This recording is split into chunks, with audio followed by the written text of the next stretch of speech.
और एक और सबसे बड़ी खबर, क्योंकि अब से थोड़ी ही देर बाद यूएस पहुंचेंगे डोनाल्ड ट्रंप और G7 समिट बीच में छोड़कर ट्रंप पहुंच रहे हैं। ईरान पर क्या बहुत बड़ा फैसला संभव है, जिस बात का जिक्र अभी थोड़ी देर पहले कुलकर्णी सर ने भी किया। टाइमिंग बहुत इंपॉर्टेंट है। G7 समिट में मौजूद थे डोनाल्ड ट्रंप, लेकिन इसी समिट को बीच में छोड़कर वापस आने के दौरान किस तरीके के बयान सामने आए हैं और किस तरीके की तैयारी के संकेत मिले हैं, यही एक एक डिटेल इंफॉर्मेशन अब आपके सामने होगी, क्योंकि अब से थोड़ी ही देर बाद यूएस पहुंचने वाले हैं ट्रंप। और यूएस पहुंचने से पहले ट्रंप का बयान क्या है?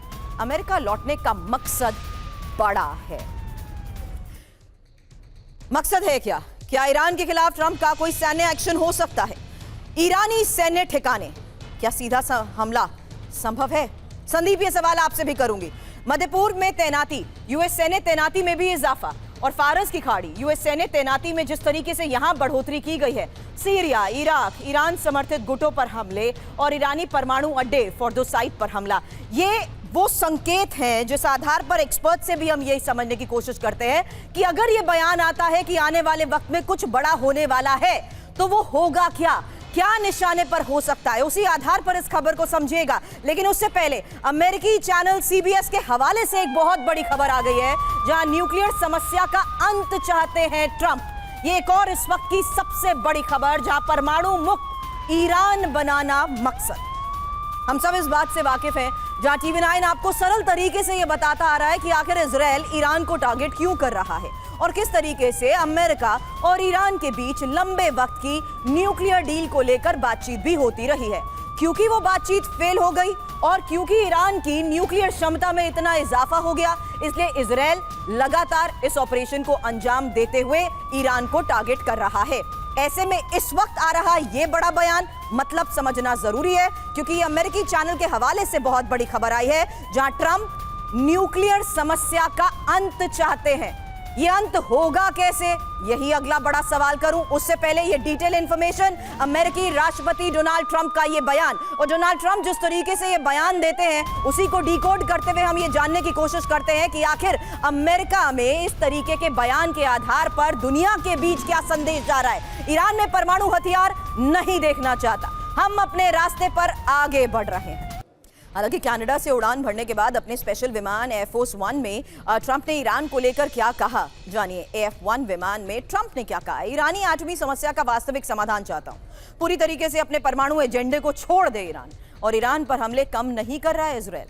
तेहरान को खाली करें लोग, चाहता हूं सभी सुरक्षित रहें, और अगले 2 दिन में आपको सब कुछ पता लग जाएगा। अमेरिकी सेना को नहीं छूना है, ये ईरान को पता है। मुझे कनाडा नहीं, व्हाइट हाउस में रहने की जरूरत है। संदीप, आने वाले 2 दिन में आपको सब कुछ पता लग जाएगा। क्या अमेरिका का इसी बड़े फैसले का काउंटडाउन एग्जीक्यूट होने के लिए शुरू हो चुका है? सुरभि जी, देखिए, सबसे पहले तो हमें एक इस इल्यूजन से बाहर निकलना पड़ेगा कि अमेरिका जो बोलेगा वही दुनिया मानेगी। अमेरिका जहां चाहेगा जिस देश को कि न्यूक्लियर प्रोग्राम आगे बढ़ाओ, तो वो देश बना लेगा, वहाँ कोई बात नहीं करेगा। जहाँ चाहेगा नहीं बनाएगा तो उस देश पर अटैक कर देगा। तो ये एक 19वीं सदी की अंतर्राष्ट्रीय राजनीति की प्रकृति थी। आपको लगता है ये महज सिर्फ एक प्रोजेक्शन है इस वक्त के बयान? बिल्कुल। देखिए, जिस प्रकार से देखिए ट्रंप एक थोड़ा सा उनको आता है कि कैसे साइकोलॉजिकली बढ़त बनानी है। आखिर आपको वापस ही आना था, तो आप G7 में गए क्यों हैं?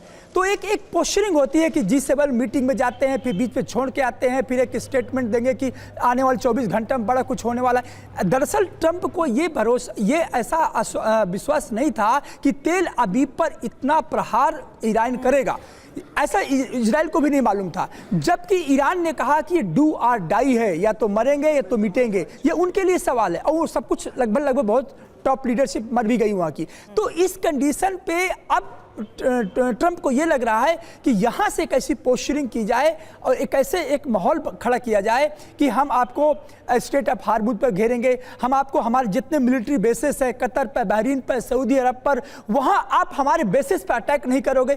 आपके कहने से ईरान मान जाएगा क्या? आपने कहा कि मेरी मिलिट्री बेस पर अटैक नहीं करोगे, लेकिन मैं इजराइल को सपोर्ट देता रहूंगा, मेरी सेना इजराइल के साथ जाएंगी। देखिए, ये जो अंतर्राष्ट्रीय राजनीति की प्रकृति है, ये पूरी तरीके से आप कह सकते हैं इज राइट की है। न्यूक्लियर प्रोग्राम को रोकना जरूरी है और रोक कर रहेंगे, इसका मतलब क्या समझा जाए? फिलहाल एक और बड़ी खबर है, अमेरिकी खुफिया एजेंसी का यह दावा है कि हमलों से ईरान के एटमी प्रोग्राम पर बड़ा असर नहीं हुआ और हमले की वजह से एटमी प्रोजेक्ट को थोड़ा नुकसान जरूर, बस कुछ महीने ही ईरान का एटमी प्रोग्राम रुकेगा। अब ईरान के अहवाज में इजरायली हमले को लेकर खबर है। सैन्य ठिकानों पर इजरायल का यह अटैक है। हवाई हमले में कैसे तबाह हुए सैन्य ठिकाने, उसकी तस्वीरें भी लगातार जारी की जा रही हैं और साफ है कि कैसे अब ऑपरेशंस को दिया जा रहा है अंजाम। जहां ईरान के अहवाज में इजरायली हमला और सैन्य ठिकाने पर इजरायल के अटैक का दावा।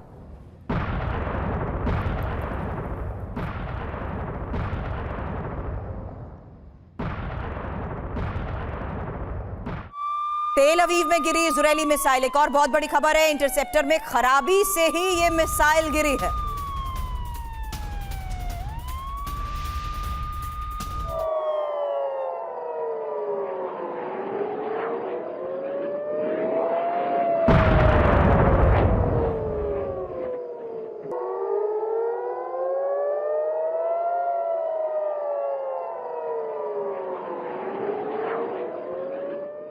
इजरायल पर ईरान के मिसाइल हमलों को लेकर एक और बड़ी खबर है, जहां मिसाइल हमलों के बाद धुएं का ये गुबार नजर आया। अलग अलग इलाकों से आ रही इन तस्वीरों से साफ है कि किस तरीके से स्ट्राइक्स को दिया जा रहा है अंजाम और इजरायल पर ईरान के ये मिसाइल हमले हैं।